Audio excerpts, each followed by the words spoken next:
Hey everybody. So you've acquired an old rusty barbecue smoker, or maybe you've bought it from a garage sale and you have it sitting around the house, but it's really rusty and it's kind of ugly and it doesn't smoke very well and it doesn't hold the heat and it cooks unevenly and it's kind of a pain. Well, I might have a solution for that. Today we're going to talk about how you can customize an old smoker to make it look good, smoke good, and last a long time. So stick around and I'm going to share some of the tips and tricks that I did on this smoker here on Coach's Barbecue. So first let's talk about some of the things that I did when I acquired this. So this is a char grill smoker. They're normally about $199. I got this from a guy up the road for $25, and it was totally rusted and the boards were rotted and all kinds of things. So some of the things that I did to it were the surface. I added or took care of the surface and made it better. I added a couple temperature gauges onto it. I replaced the wood on it. I replaced the handles, made custom handles, put new grill inside, or new grid inside I should say, and I put a flow control, custom flow control inside to help regulate the heat and keep the smoke even. So let's talk a little bit about that. So on the surface, the first thing I did is I just basically sanded it down. Okay, so you can use by hand, depending on how much rust there is. You can do it by hand, or you can use an orbital sander like a Ryobi one, or they do make a really great, if you got a lot of heavy rust on it, they make an angle grinder. There's a small angle grinder. It's normally a 4.5 inch angle grinder. You can get it at Home Depot or Harbor Freight or wherever you prefer, but they make a sanding discs for that, and that does a really great job of knocking off any rust that you might have. So once you've finished sanding the surface down and you feel like you've got most of the rust down, you know, the other thing too is some of these are old that they're going to be pitted. They're going to have some rust pits. So it's a balance that you want to find. You don't want to sand it too much because you don't want to thin out the metal. You want to keep the metal as thick as you can keep it, but you want to knock off much of the rust. Now, rust will rust to a point, and then it will stop. It won't rust anymore. So don't feel like you need to get every speck of rust off of your smoker. It'll still be okay. All right. So, but once you have it to that point where you think you've got it good or satisfied to enough, then what you're going to want to do is you're going to want to use a high heat paint. Okay, now there's a couple different ones out on the market that are easy to use. You can get it at Walmart, you can get it at Home Depot. This is Rust-Oleum's high heat. Krylon makes one as well. Doesn't really matter, but you want a high heat paint. Okay, don't get the automotive. There is an automotive one, but I wouldn't recommend the automotive one. The reason being is the automotive one, it has to cure. You have to take it up to 200 degrees for 30 minutes, and then you have to cool it for 30 minutes. Then take it to 400 degrees, and then cool it for 30 minutes. And then on up to 600 degrees for 30 minutes. Hold the heat, and then cool it. So it's really not very practical for a smoker.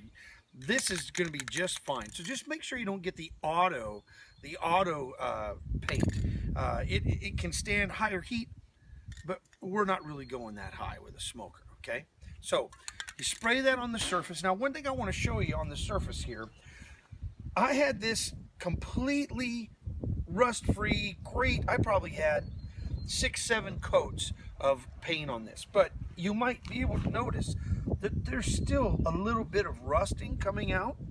This was cooked one time, and once you cook it once, and then it rains because it sits outside, it's still going to get a little bit of rust, but it gives a nice patina, and it's not gonna go much further than that. Okay, so that's our surface. Once we get that taken care of, so let's talk about a couple other things. Let's go inside and take a look. So this is the firebox. You know, you have a firebox and you have your smoke chamber. So in the firebox, what I did is I cut a new grid down here. I used this on the inside of the for instead of making a fire basket, I just put another piece of expanded steel in here. Now this expanded steel is a number 9 expanded steel. Okay, and I use that same steel on the inside here. I'll go ahead and open this up. I use that same steel on the inside here. Just cut it to shape, measured it, cut it to shape, and put it inside.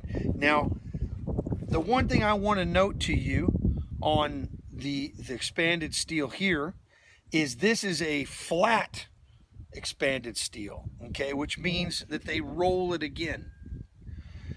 They roll it again through the rollers, and it flattens out all the sharp edges on the metal, so it won't cut your hand, it won't tear up your meat. If you get just the regular expanded, you're going to have lots of sharp edges, so when you put meat on here, it's going to cut into the meat, and you really don't want that. So you want to get a flat number 9. It's been rolled again, okay? So we've got the firebox area. We put the new grate on the bottom. I put a new, do that same grate inside here. One of the things I want to show you too is I also put custom handles on this. Now, handles fall off all the time. I mean, that's one of the things that really breaks and comes off. They hit the weather all the time and they come off. So, you know, you can do whatever you want as far as handles. You can go buy new ones.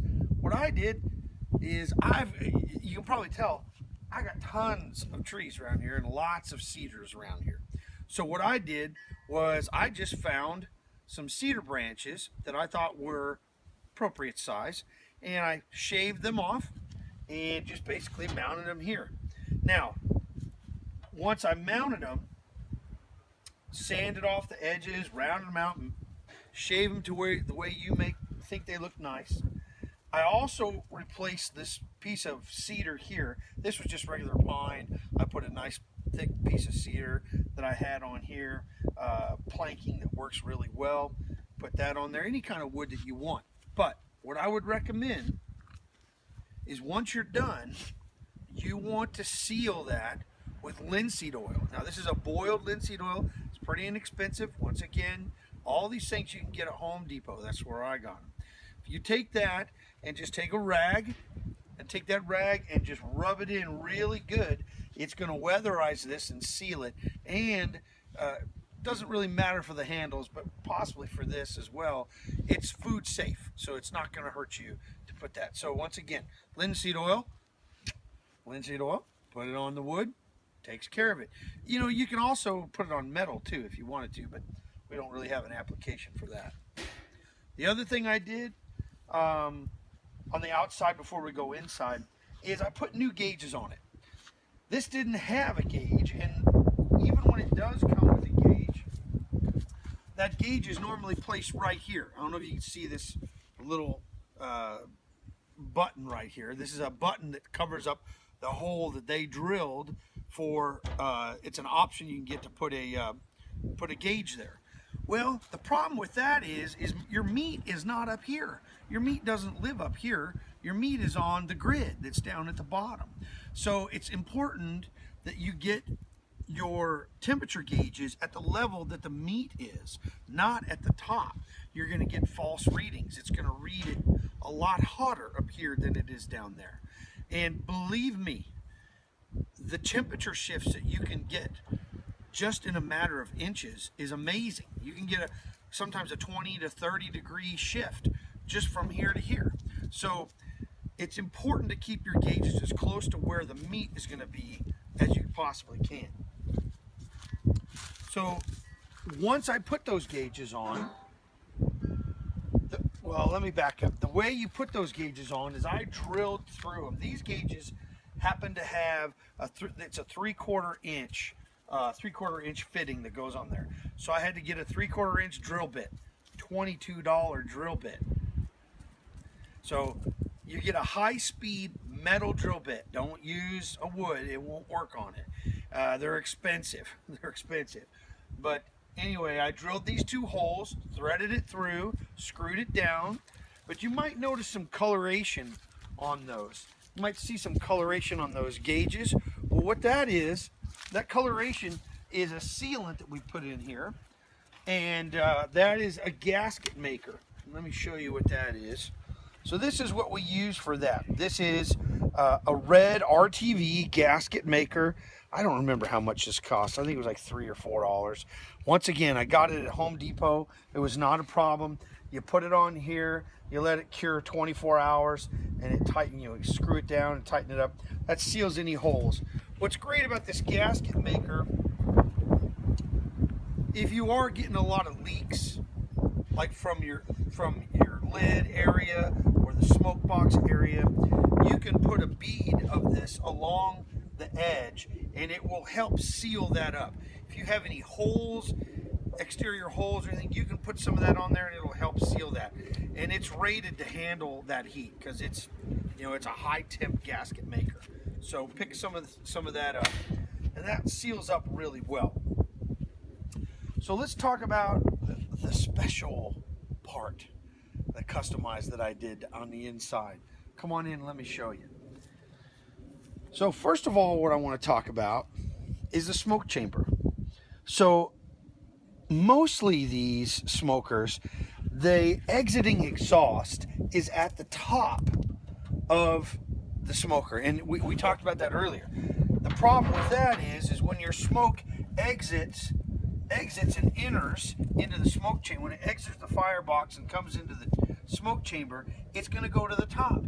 And when it goes to the top, then it's going to roll across and it's going to exit right out the top of the tube. So you're not really getting an effective smoke and heat onto your meat or whatever it is that you're smoking. So one solution is all this simply is dryer vent. I don't know if you can see that from that angle, but this is just dryer vent, flexible dryer vent. I think it was like $8, $9, and I just cut a piece of it and I attached it here, and I bring it all the way down to the surface of the grill. What that does is that forces the smoke to fill up and at least get to below the level of the meat before it can exit the chamber. So that ensures that you're getting an even smoke around the meat product or whatever it is, once again, that you're smoking. So that's one thing that's very simple to do, and you can do with any smoker, is put a little dryer vent on there. So let's get to my little secret down here that I did, okay? So if you'll come on in, let me show you this a little closely. You might see kind of a contraption down in here. Let me see if I can lift and get some of this out of here so you can get a better look at this. All right, so what we have here is basically, this is steel. This is your dryer. You might recognize that from like normally it's on a roofing, and it comes out this tube. This is a number 4, which means it's a 4-inch tube with a cap. Again, all this you can get at Home Depot. This is a 24-inch.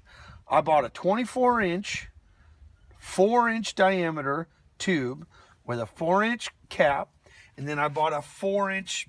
I forgot the name of it. I call it just a fluted top. Okay, so you can see the original hole for this smoker is pretty big, so it allows a lot of smoke to come out. But again, there's nothing that forces it to get onto this side.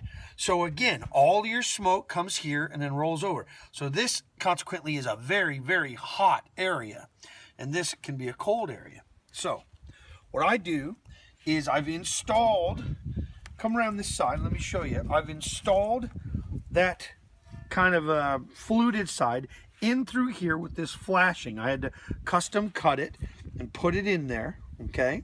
And then you slide the tubing through it, and then I cut holes in the side on opposing sides. I've got holes on the back and on the front. And what that's doing is that's forcing the smoke to travel underneath the meat and then release and come out. And so what it effectively does for me is it effectively gives me an even smoke across the entire area, and thus also evens out my temperature from here to there. So you get a more even quality smoke. So that's kind of my little secrets that I did to customize this, and it wasn't a lot. So I think I said earlier, this cost me $25. The whole thing was $25. Took about a day just to do the customizations. I had the steel already from my larger smoker that you might see behind me.